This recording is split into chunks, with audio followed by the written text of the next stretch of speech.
Aloha, y'all.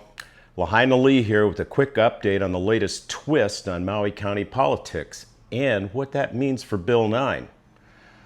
The County Council tried and failed to agree on a replacement for the late Tasha Kama.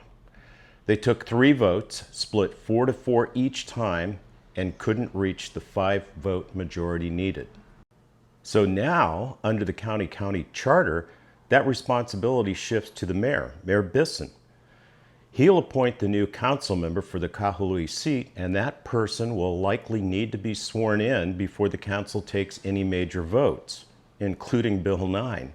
So why is that important? Because the county now appears to be split right down the middle, and whoever the mayor appoints will likely become the swing vote on Bill 9, the proposal to phase out short-term rentals in apartment districts. So, depending on who gets the nod, Bill 9 should move forward, get amended, or hit the wall and start all over.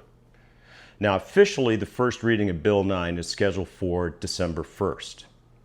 Will that happen? I'm guessing more of the same. It might be delayed again. The council can't realistically take up a vote of this magnitude with that seat still empty. And since the mayor hasn't made his appointment yet, and the new member will need to be sworn in and briefed, December 1st is looking optimistic. As of today, the 2 biggest factors shaping Bill 9's future are, number 1, who the mayor appoints, number 2, whether that appointee is seated in time, that's Monday, December 1st for the vote. I'll keep you posted because this one has major implications for owners, investors, and the future of Maui.